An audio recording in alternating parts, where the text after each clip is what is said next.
अस्सलाम वालेकुम। वेलकम करती हूँ आप सबको जुनून इश्क नॉवल चैनल पे। चलें जी, आज हमारे पास एपिसोड है, स्टार्ट करते हैं। फजर के अजान हुए अभी थोड़ी देर ही हुई थी जब उसकी आंख खुली थी। उसने उठकर वजू किया और नमाज पढ़ने लग गई। आज उसने समरा के साथ स्कूल जाना था, इसलिए नमाज और तिलावत से फारिग होने के बाद वो काम में लग गई, क्यों न कि वो नहीं चाहती थी कि इसके जाने के बाद जुबैदा भी अकेली ही काम करें। वो जब से कॉलेज से फ्री हुई थी, घर के कामों में जुबैदा भी का हाथ बटाती थी। मास्टर करीम दादा एक रिटायर्ड टीचर थे, बहुत ही खुश इखलाक और समझदार थे, लेकिन गुस्से के बहुत तेज थे। बच्चों पर बला वजह की रोक टोक उन्हें पसंद नहीं थी, लेकिन फिर भी वो बच्चों को एक हाथ में आज़ादी देने के कायल थे, बशर्त ये कि बच्चे भी इनकी आज़ादी का नाजायज़ फ़ायदा ना उठाएं।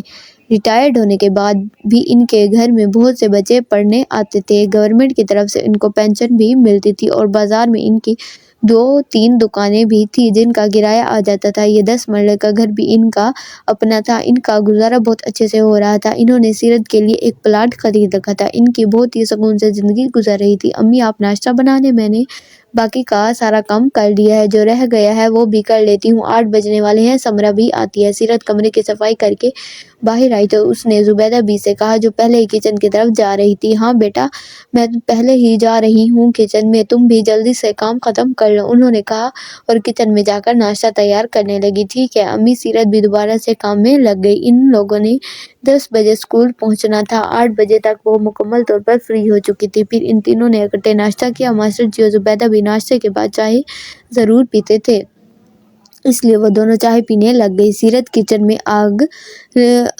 गई। उसने भी कभी भी चाय या कॉफ़ी नहीं पीती। बेटा, अब तुम भी तैयार हो जाओ, समरा आने वाली होगी। मास्टर जी ने सीरत को किचन में जाते देखकर नरमी से कहा। जी बाबा, बस होने लगी हूँ। वो किचन से निकलकर अपने कमरे में चली गई। समरा के आने से पहले उसने खुद में को आईने में देखा। इसका लंबा कद नुमाया भी रहा। उसकी गोरी रंगत, बड़ी बड़ी काली जुल्फें, गहरी आंखें और सितावन नाक बहुत प्यारी लग रही थी, और जब वो मुस्कुराती थी तो इसकी आंखें भी साथ ही मुस्कुराती थी। बहुत ही अनोखी चमक होती थी उसके आंखों में।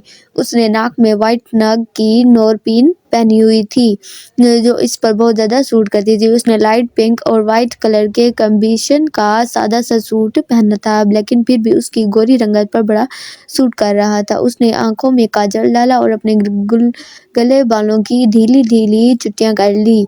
इसके बाल बहुत ही खूबसूरत, लंबे, काले, घनसे और सिल्की थे, जो इसकी कमर से नीचे तक आते थे। उसकी तैयारी कंप्लीट हो चुकी थी और चादर और पाउच उठा कर बाहर आ गई। जब वो बाहर आई तो समरा भी आ चुकी थी। इतनी देर कर दी तुमने? सीरत ने सलाम दुआ के बाद उससे पूछा। बस यार, भाई लेट आए थे इसलिए देर हो गई। अब तुम लेट ना करो, समरा ने परेशानी से बताया और उसको जल्दी चलने को कहा। हाँ मैं तैयार हूँ, सीरत जो पहले ही तैयार खड़ी थी उसने कहा, और सफ़ेद चादर सर पर ओढ़ ली। वो चादर के बगैर कहीं भी नहीं जाती थी। बाबा, अम्मी, हम लोग जा रहे हैं, आप लोग दुआ करना हमारे लिए, सीरत ने मास्टर जी और जुबैदा बी को कहा। ठीक है बेटा, अल्लाह निगहबान, ध्यान से जाना। दोनों मास्टर जी और जुबैदा बी ने इनको दुआएं दी और ध्यान से जाने की तलकीन की। वो दोनों भी घर से बाहर निकली। रात को लेट सोने की वजह से सुबह इसकी आंख भी लेट खुली थी। उसने टाइम देखा, 9 बज रहे थे। वो जल्दी से उठा, कंबल साइड पर फेंका और शावर लेने के बाद के लिए बाथरूम में घुस गया। पहले तो उस वक्त वो समीना बेगम के साथ साथ नाश्ता कर चुका होता था। ये इसकी शुरू से रूटीन थी। कुछ देर बाद भी वो शावर लेके बाहर निकला तो उसका सेल बज रहा था। उसने नंबर देखा, आहद का कॉलिंग कर रहा था। उसने कॉल पिक करके सेल फोन से लगाया। अस्सलाम वालेकुम, गुड मॉर्निंग, उठ गए तुम? जैसे ही उसने कॉल पिक की, आहद ने सलाम करके झटपट से पूछा। हाँ उठ गया हूँ, तो आप बता किधर है तू? मैं तैयार हूँ, बस नाश्ता करने लगा हूँ, तुम इकट्ठे आ जाओ, मैं इकट्ठे ही चलते हैं, शाहजल ने अपने बालों को सेट करते हुए उसको जवाबन कहा। यार थोड़ा सा मसला हो गया, आहद ने उसकी बात के जवाब में अफसोदगी से कहा। क्या हुआ आहद, तुम ठीक हो? घर में तो सब ठीक है ना? आहद की बात सुनकर एकदम से परेशान हो गया और ताबिर तोड़ सवाल कर डाले। मैं ठीक हूँ, घर में भी सब ठीक है, उसने जवाब दिया। फिर तो क्या मसला है? तुमने तो मुझे डरा ही दिया, शाहजल ने अब की बार गुस्से में पूछा। आहद ऐसे ही हर बात में सस्पेंस डालता था। वो पुरानी बात। यार मामा ने अपने स्कूल जाने को बोला था, तुम जानते हो मुझे कितना बोरिंग लगता है स्कूल जाना, इस वजह से तो तुम्हारे साथ काम में लग गया ताकि मुझे स्कूल ना जाना पड़े। आहद बड़ी बेचारगी से दवाई दी। शाजिल ने कहा। पूरी बात सुनी। वो भी अच्छे से जानता था कि आज स्कूल जाने से कितना चिढ़ता है। तो यार मजबूरी है, तुम चले जाओ, उन्होंने इतने मान और प्यार से बोला है। शाजिल ने इसे समझाया। उसे छोटे बच्चों की चीखों पुकार से बहुत एलर्जी थी। हम जाना तो मुझे पड़ेगा, मामा ने बोला है। उनके स्कूल में इंटरव्यूज हो रहे थे, वो भी बस थोड़े रह गए थे, ज़्यादा होंगे, इसलिए बस थोड़ी देर जाना है। आज उसको तफसील से बताया जो जाने के लिए आहत के पापा की डेथ हो चुकी थी, वो भी इकलौता था। उसकी अम्मी ने स्कूल बनाया हुआ था इसके नाम से, आहत पब्लिक मिडिल स्कूल। इसमें 9 टीचर्स के साथ इंटरव्यू हो रहे थे। गुड, तुम फ्री होकर आ जाना ऑफिस, शाजिल ने कहा। और कल बंद करने के लिए जब आहत की धमकी भरी आवाज़ आई, वाह मास्टर शाजिल अफनोदगी, आप भी मेरे साथ चल रहे हो? मैं अकेला नहीं जाऊंगा और मैं आ रहा हूँ, तुम नाश्ता कर लो तब तक, उसने बड़े धौंस भरे अंदाज में कहा कर कॉल बंद कर दी। शाजिल जानता था कि वो इसको लिए बगैर नहीं जाएगा। उसने जल्दी जल्दी तैयारी की और कमरे से बाहर आ गया। डाइनिंग टेबल पर समीना बेगम उसका इंतजार कर रही थी। उसने सलाम किया और बैठ गया। उठ गए बेटा? समीना बेगम ने उसके फर्श चेहरे की तरफ देख खुशगवार अंदाज में पूछा। जी मामा, आज लेट हो गया, उसने ब्रेड पर जैम लगाते हुए सादत मंदी से कहा। वो हमेशा हल्का फुल्का नाश्ता ही करता था, ब्रेड जैम और मैंगो जूस। उसने कभी चाय नहीं पी थी, बस कभी कभी ब्लैक कॉफ़ी पी लेता था, वो भी तब जब कभी बहुत ज़्यादा टेंशन में होता या उसके सर में शदीद किस्म का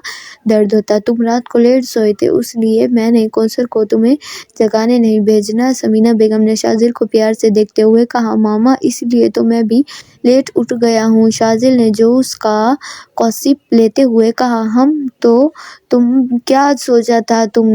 समीना बेगम ने रात वाला मौजा फिर से छेड़ दिया। आंटी, आप किस बात में बात कर रही हैं? क्या सोचना? शाजिल ने इससे पहले कि शाजिल जवाब देता, आहत भी बाहर से अभी लॉन्ज में पहुंचा था। वो इनकी बात आखिरी अल्फाज सुनकर पूछने लगा और आगे बढ़कर समीना बेगम को सलाम कर दिया। मैं शाजिल की बात कर रही हूँ, लेकिन मेरी बात तो ये सुनता ही नहीं। आहत बेटा, तुम ही समझो उसको। समीना बेगम ने आहत के सर पर प्यार किया और शाजिल की तरफ देखा जो उन दोनों की बातचीत करके सुन रहा था। मामा, मुझे शाजिल से कोई एतराज़ नहीं, लेकिन अभी तक मुझे वैसी लड़की मिली ही नहीं जिसे मैं चाहता हूँ। जब मुझे वैसी लड़की मिल जाएगी तो आप खुद ही बता देना। शाजिल नाश्ता कर चुका था। वो उठ और उसने मामा के गिर्द दबाए नहीं डालकर बड़े प्यार से उनको कहा। और वैसी लड़की तुम्हें कब मिलेगी? उसका जवाब सुनकर आहत की ज़बान में खलजी हुई। उसने शाजिल की तरफ देखकर शरारती अंदाज में पूछा। तो चुप कर जा, शाजिल ने उसको घूरा। ठीक है, मैं तुम्हें 1 हफ्ता देती हूँ, ढूंढ लो अपनी पसंद की लड़की, और अगर ना मिली तो फिर मैं तुमसे कुछ नहीं पूछूंगी, खुद ही लड़की ढूंढ लूंगी। उन्होंने भी शाजिल को अपने साथ लगाया और प्यार भरी धमकी दी। जी आंटी, आप बिल्कुल ठीक कह रही हैं, मैं भी उनके साथ हूँ, लेकिन अब हम चलते हैं आंटी। चलो यार, बहुत देर हो गई है, 10 बजने वाले हैं। आहत भी खड़ा हो गया। उसने शाजिल को भी चलने का कहा था और बाहर निकल गया। ठीक है मामा, आपकी मर्जी, लेकिन अभी नहीं, 1 हफ्ते बाद, फिलहाल हम चलते हैं। शाजिल ने टाइम देखा और कौसर को बैग लाने को कहा। आहत उससे पहले ही बाई पोरिश में पहुंच गया था। जीते रहो, अल्लाह हाफिज, उन्होंने मोहब्बत से उसका माथा चूमा। कौसर बैग लेकर आ गई थी। उसने कौसर के हाथ से बैग लिया और लंबे लंबे डेग भरता बाहर निकल गया। आज समीना बेगम बहुत खुश थी, क्यों ना कि शाजिल अफनीदी ने शादी के लिए हाँ कर दी थी। चलें जी, आज के एपिसोड हमारी यहाँ तक थी। इंशाल्लाह मिलते हैं नेक्स्ट एपिसोड में। अगर आप मेरे चैनल पे न्यू हैं तो सबसे पहले आप मेरे चैनल को सब्सक्राइब करें, ताकि हर न्यू वीडियो का नोटिफिकेशन आप तक बहुत जल्द पहुँच सके। ओके।